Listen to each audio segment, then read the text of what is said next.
일부 예배에 오신 여러분들을 환영합니다. 우리 시편의 기자는 새 노래로 찬양하라라고 우리가 드리는 이 예배에 대하여 도전합니다. 새 노래는 그냥 이렇게 새롭게 지어서 부르는 노래, 좀 더 다른 리듬으로 부르는 노래가 아니라 하나님께서 행하신 구원과 은혜를 새롭게 깨닫고 거듭난 이가 드리는 그 감격스러운 노래, 그것을 새 노래라고 합니다. 오늘 우리의 찬양이 새 노래이기를 바라고, 우리의 예배가 형식적 예배가 아니라 하나님 앞에 드리는 감사와 감격이 있는 생명의 예배가 되기를 주의 이름으로 축복합니다. 그런 의미를 담아서 옆에 분들과 한번 이렇게 인사 나누겠습니다. 생명 있는 예배이길 소망합니다. 서로 인사 나누시겠습니다.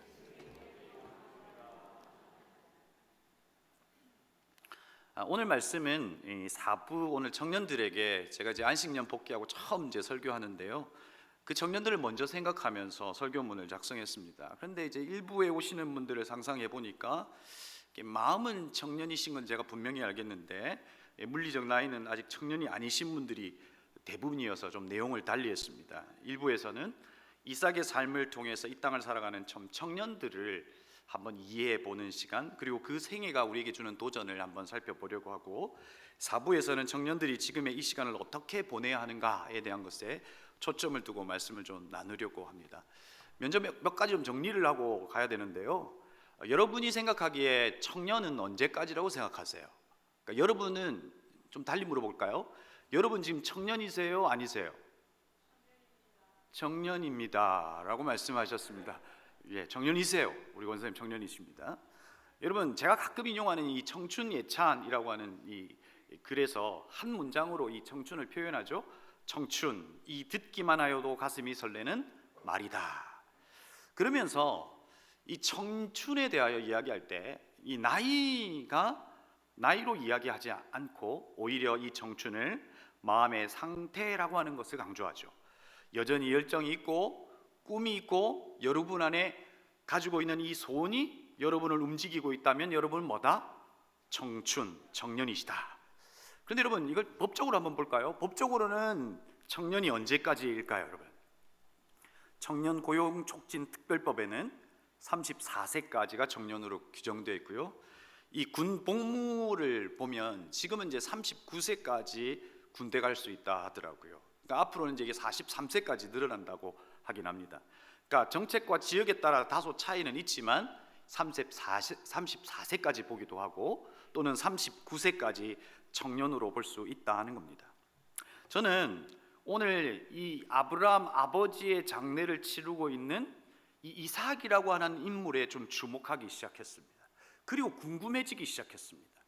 이삭의 고민은 뭘까? 그리고 이삭의 청년의 시절은 어땠을까라고 하는 궁금함이 생겼습니다. 그가 40살이 되도록 결혼을 하지 않았다? 그 이유는 뭘까? 이런 생각들, 이런 고민들이 생기기 시작한 거죠. 여러분, 우리 대한민국의 결혼 평균 연령이 여러분 몇 살인가요? 작년 통계를 보면 이 33.9세, 이제 한국 나이로 하면 34세, 35세 이렇게 될 것 같습니다.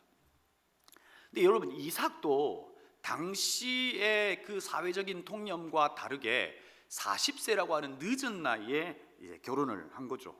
어떤 이유였을까라고 하는 것입니다. 그리고 그 당시의 청년들은 어떤 고민이 있었을까? 여러분, 그런 거 궁금하지 않습니까? 근데 여러분, 성경이 말하고 있지 않아서 여러분, 제가 챗 GPT한테 물었습니다. 당시의 청년, 그러니까 이삭이 살았던 청년들이 어떤 고민을 하고 살았냐라고 물었더니 뭐라고 이야기합니까? 가뭄, 기근, 전쟁이나 약탈, 가문을 이어갈 수 있을까라고 하는 고민을 했다는 거예요. 이해가 되시죠?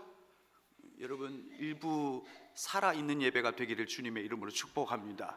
살아는 계시죠?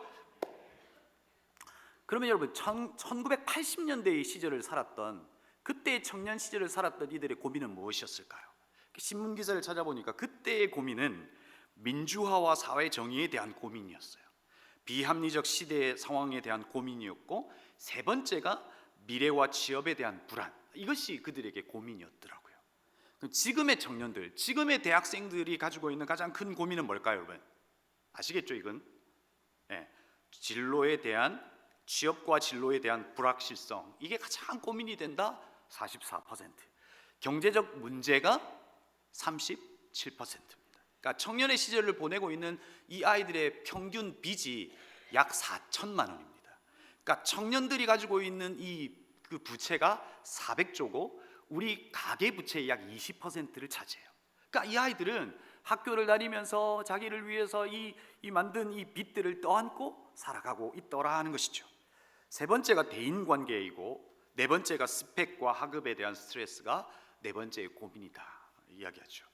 여러분 요즘에 이제 쓰는 말 가운데 중2병은 들어보셨을 거고 대입병을 아십니까 여러분? 대입병도 있습니다. 전공이 적성에 맞지 않아서 진로에 대한 확신이 없어서 전과하거나 휴학하거나 자퇴하는 이들이 많다고 해요. 그걸 대입병이라고 이야기해요. 그러면 여러분 또 하나의 또 궁금증이 생기지 않아요? 30년 뒤, 그렇죠?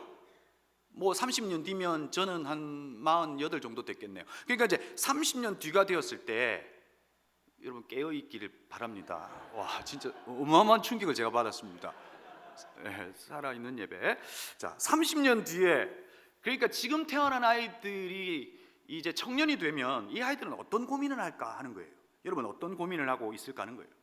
지금과는 전혀 다른 고민을 하고 있을 거예요. 아마 이런 고민할 거예요. 직업이 계속 존재할까? 그러면서 그의 고민 가운데 사람이 아니라 이제 로봇과 경쟁하는 시대 속에서 살아가야 할 겁니다. 그렇죠? 그런 고민들이 분명히 있을 거고요.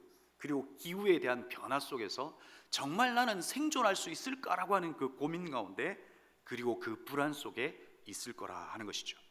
그러고 보면 여러분들이 청년 시절 때 이 1980년대 이 시절의 고민은 세상을 걱정했다면, 어떤 의미에서는 이삭과 지금의 시대는 자기 삶을 걱정하는 시대가 아니었을까 하는 생각을 해봅니다.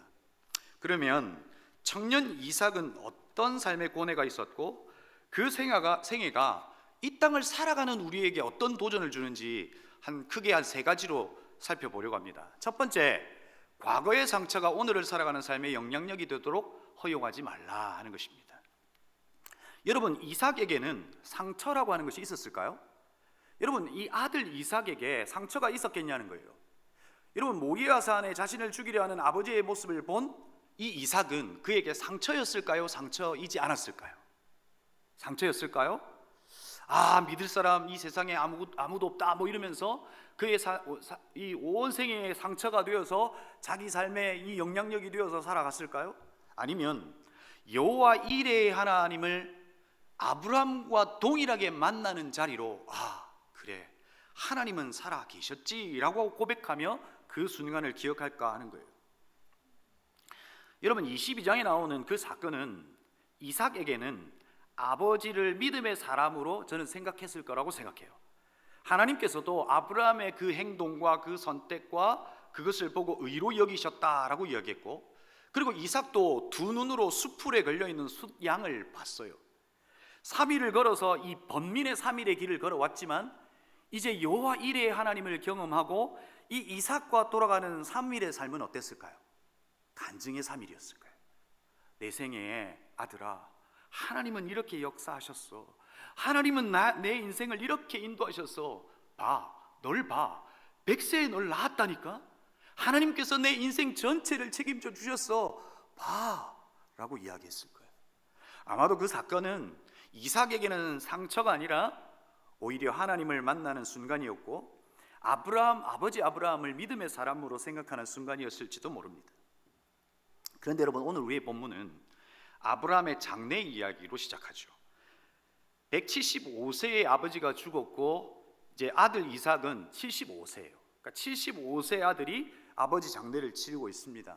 그의 아들 야곱과 이삭은 야곱과 에서는 이제 한 중학교 정도 되는 15살 정도 되는 나이가 되었을 거고 지금 그 장례식장에 함께 하고 있을 겁니다. 그런데 함께 하고 싶지 않은 이들도 그 장례식장을 찾았을 겁니다. 이건 상상입니다. 오늘 본문은 오늘 사실은 24, 25, 26장 전체를 읽어야 하지만 다 읽지는 못했고요.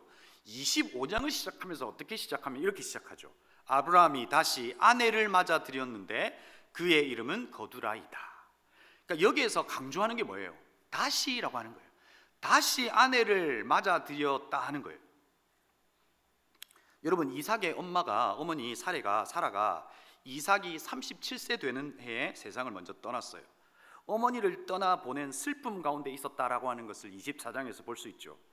그런데 여러분, 이삭이 믿음의 조상이라고 불리는 아브라함이 이제 그 믿음은 온데간데 없고 다른 여자와 또 첩을 들여서 막 자녀를 낳고 살아가는 것을 보게 되죠. 그러니까 그 자녀들이 이 장례식장에도 함께 했을 거예요. 그리고 오늘 성경에 보면 이복형 이스마엘이 아버지의 장례를 함께 치르고 있는 것을 보게 되죠. 여러분, 이것이 이 이삭에게는 상처가 되지 않았을까요? 상처가 되었고 75세가 된 그의 나이에서도 여전히 자기 삶의 영향력이 되었지 않았을까라고 하는 생각을 한다는 거예요. 여러분, 어떻게 알 수 있을까요? 여러분, 이삭의 결혼을 통해서 보면 알 수 있습니다. 여러분, 24장에 보면 아내 리브가를 맞아 드립니다. 그러면서 24장 63절을 보면 좀 독특한 표현이 있어요. 이삭이 저물 때에 들에 나가 묵상하다가 눈을 들어 보매 낙타들이 오는지라. 여러분, 이삭이 무슨 하나님의 말씀을 묵상하고 뭐 그랬을까요? 여러분, 여기에서 말하는 묵상했다라고 하는 이 기록을 세번역은 산책했다라고 표현하고 원문은 수하흐라고 표현하는데 생각에 잠겨 있다 하는 거예요. 그러니까 그는 엄마를 잃고 청년 시절에 이 시절을 겪고 있는 이 이삭은 무엇인지 모르지만 엄청난 이 고뇌 속에 있었다는 거예요. 엄마를 보낸 슬픔도 있었을 거고 아버지가 첩을 들여 살아가고 있는 모습을 보면서 그의 마음에 상처가 있었고, 와, 저렇게 살아도 되나 하는 이런 생각들이 있었을 거라는 거예요. 그의 상처가 오늘을 살아가는 이삭에게 삶의 영향력으로 행사했을지도 모른다는 거예요. 그래서 가문을 이어야 하는 당시의 풍토 속에서도 그는 결혼을 거부하고 40살까지 있지 않았을까라고 하는 생각도 해보는 것이죠. 근데 그가 아내 리브가를 이제 맞아들입니다. 그런데 특이한 행동을 합니다. 24장 마지막 절에 보면 이렇습니다. 이삭은 리브가를 어머니 사라의 장막으로 데리고 들어가서 그를 아내로 맞아들였다. 이렇게 해서 리브가는 이삭의 아내가 되었으며 이삭은 그를 사랑하였다. 이삭은 어머니를 여의고 나서 위로를 받았다. 여러분, 그냥 이 표현을 보면 자연스럽게 그냥 결혼을 하고 서로 참 사랑하는구나 라고 느낄 수 있지만 실제 이 부분을 원문으로 살펴보면 좀 다른 의미가 있을 수 있다는 거예요. 이삭은 어머니 사락의 장막에 지금 뭐 하는 거예요? 보란듯 리브가를 데리고 가서 사랑했다라고 기록해요. 이건 뭐냐면 성적 관계를 했다는 의미예요. 이것은 누구를 향한 메시지요? 자기에게 상처를 준 아버지에 대한 메시지예요. 어머니의 장막은 다른 여자가 침범할 수 없는 곳입니다.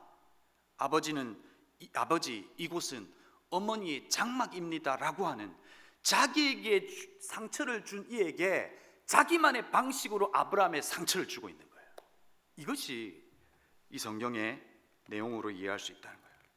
여러분, 청년 이삭의 고뇌가 이해가 되시죠? 이 청년 이삭이 어떤 고민과 고뇌 속에 살았을지 이해가 되지 않습니까? 하지만 아버지의 장례를 치르고 75세의 이삭은 그 상처가 이제는 아물었을까요? 물론 리브가를 통해서 위로를 받았지만 그 상처가 아물었을까요? 이삭은 아버지의 터전에서 떠나 먼 곳에서 거주해요. 아버지를 기억하고 싶지 않았을지도 몰라요. 그리고 자신에게 상처가 되었을 이복형 이스마엘과의 관계는 어땠을까요? 여러분, 좀 상상의 영역이긴 하지만 힌트를 주는 말씀이 있습니다. 25장 23절에 무엇이라고 기록하고 있냐면 이렇게 기록하죠. 그들은 모든 형제들과 적대감을 가지고 살았다라고 되어 있어요. 과거의 상처가 오늘을 살아가는 삶에 여전한 영향력이 되어서 그 상처를 해결하지 못한 채 형 이스마엘과도 적대적 관계에서 지금껏 살고 있다라고 하는 이야기를 하고 있다는 거예요. 여러분은 어떻습니까? 여러분에게도 상처가 있으신가요? 돌이키고 싶은 순간, 후회의 순간이 분명히 있을 겁니다. 그 상처와 아픔을 보상받아야 하고 분명히 위로받아야 합니다. 그리고 그 상처가 치유되는 데는 시간이 좀 걸릴 수도 있습니다. 그런데 우리의 인생의 주인이신 예수님을 만났을 때 우리에게 벌어진 일이 뭐예요?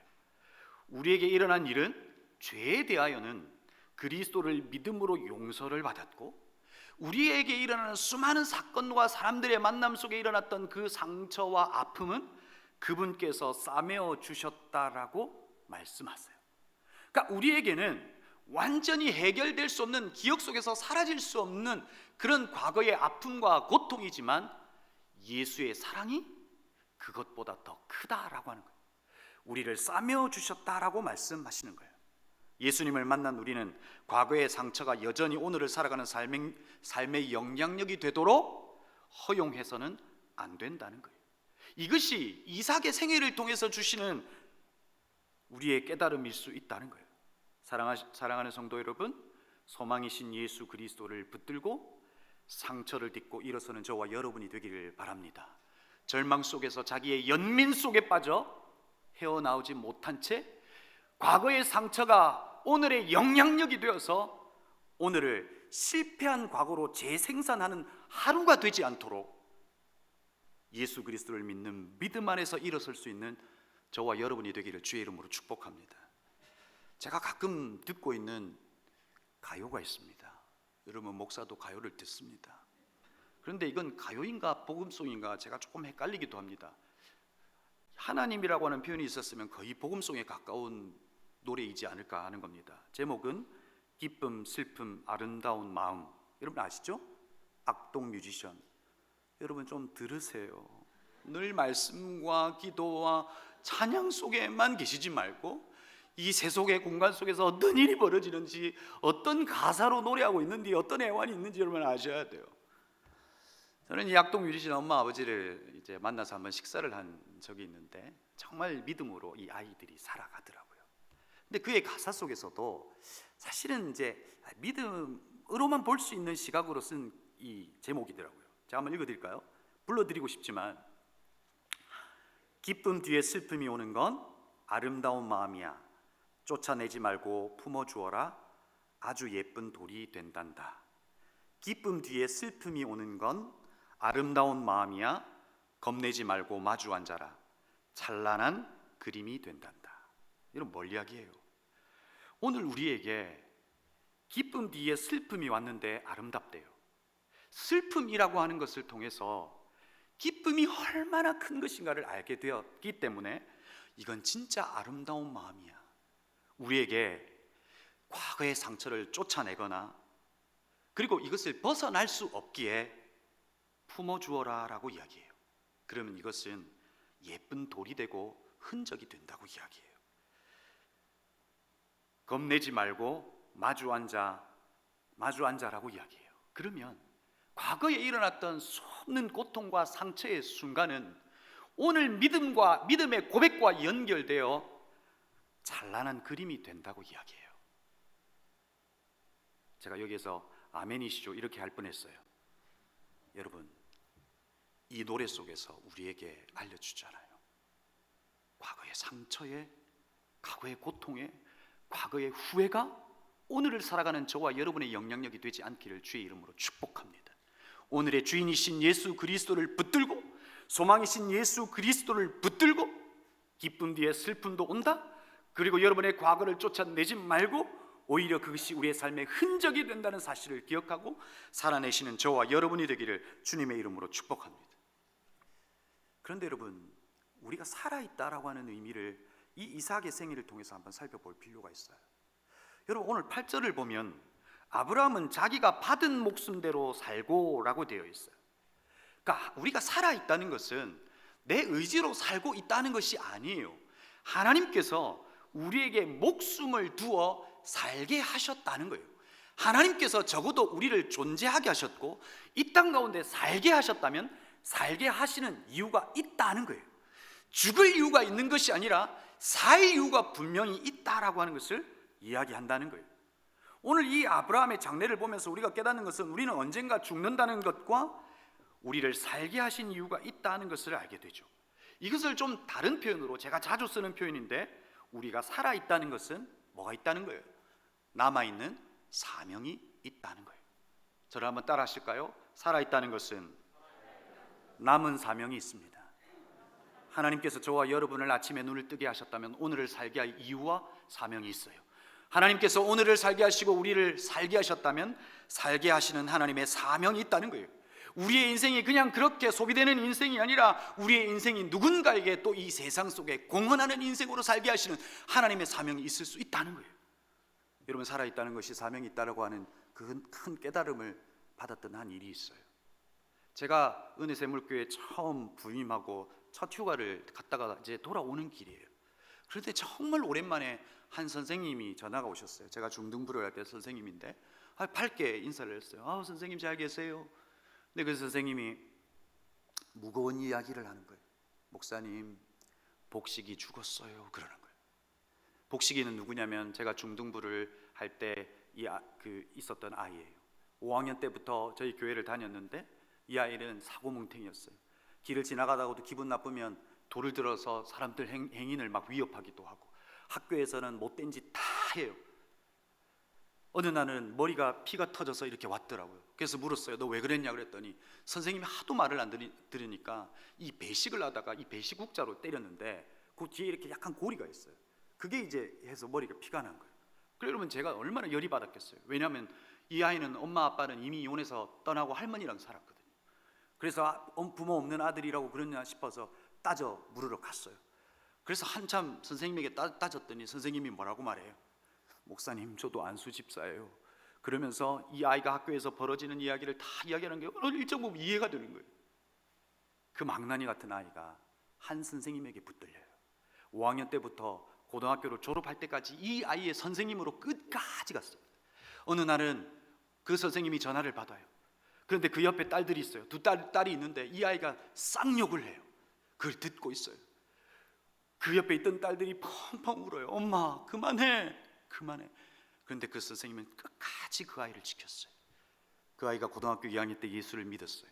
그리고 완전히 그의 생애가 바뀌었어요. 정말 멋진 청년으로 자랐어요. 그런데 그 청년이 23살 되던 해에 세상을 떠난 거예요. 그리고 장례식으로 향했어요. 저는 다른 게 궁금한 게 아니라 그 선생님은 어떤 말을 하실까, 얼마나 힘드실까라고 하는 생각을 했어요. 선생님을 만났어요. 박정숙 선생님 괜찮으세요? 그 선생님이 뭐라고 이야기한 줄 아세요? 목사님, 복식이 사명 감당하다 갔어요. 이렇게 말하는 거예요. 그 어머니와 헤어지고 그 아이는 어머니를 찾아서 어머니에게 복음을 전했어요. 그 어머니는 이 아이가 죽기 2년 전에 집사 직분을 받았어요. 그리고 이 아이가 죽기 2주 전에 아버지를 찾았어요. 그 아버지를 찾아서 복음을 전하고 그리고 이 아이는 세상을 떠난 거예요. 그때 그 선생님이 표현이 복식이 사명 감당하다 떠났어요. 그때 깨달았어요. 오늘 내가 호흡이 있다는 거, 남아있는 사명이 있구나. 사랑하는 성도 여러분, 살아내셔야 해요. 살아내셔서 하나님께서 여러분에게 주신 사명 감당하다 주님 부르실 그때에 가실 수 있는 저와 여러분이 되기를 주님의 이름으로 축복합니다. 자기 연민과 과거의 상처에 묶여 살아가는 인생이 아니라 그것을 툴툴 털고 일어나 이 세상이 말하고 있는 목적과 성공의 방식이 아니라 하늘의 사명을 붙들고 하늘의 꿈을 꾸며 살아가는, 주님 오실 때까지 그 사명을 감당하는 저와 여러분이 되기를 다시 한번 주님의 이름으로 축복합니다. 두 번째, 이 생애가 알려주는 건 뭡니까? 해결해야 할 것은 해결해야 한다는 겁니다. 앞에서 말씀드렸듯이 23절에 그들의 모든 형제들과 적대감을 가지고 살았다라고 표현합니다. 자녀들과의 관계에서 아브라함의 한 일은 뭐예요? 재산을 나누어 주고 그냥 멀리 떨어져 있게 살게 한 거예요. 관계 회복을 하지 않았다는 거예요. 이 두 아들의 관계는 4,000년의 역사 속에서 종교와 혈통적 분쟁이 지금도 이어지고 있고, 중동에서 벌어지는 이 분쟁의 깊은 내막 속에는 바로 이 역사적 사실이 있다는 거예요. 아브라함과 이삭을 통해서, 생애를 통해서 깨닫는 게 뭐예요? 해결해야 할 것은 해결해야 하는구나 하는 것을 깨닫습니다. 용서할 것은 용서하고 갚을 것은 갚고 떠나야 한다는 거예요. 해결하지 않았을 때 그것은 씨앗이 되고 열매가 되어 더 큰 고통으로 우리에게, 인류에게 올 수 있다는 거예요. 죽고 사는 문제가 아니라고 생각했던, 그냥 해결하지 않고 넘어가도 되는 그 어떤 일, 그 작은 것 하나의 문제가 죽고 사는 문제가 될 수 있다는 거예요. 여러분, 이삭과 아브라함의 생애가 우리에게 주는 도전이 뭐예요? 해결해야 할 것은 해결하고 떠나야 한다는 거예요. 살아가는 성도 여러분, 여러분 안에 해결해야 할 것이 있겠죠? 용서할 것은 용서하고 갚아야 될 것은 갚아내는 것으로 여러분 생에 해결할 것을 다 해결하고, 그것이 누군가에게 고통의 씨앗이 아니라 복음이 되는 일들이 저와 여러분의 생애에 일어나기를 주의 이름으로 축복합니다. 이제 마지막이에요. 세 번째, 이삭의 생애가 주는 도전이 뭡니까? 잘 산다는 게 뭔지를 이삭이 알려줘요.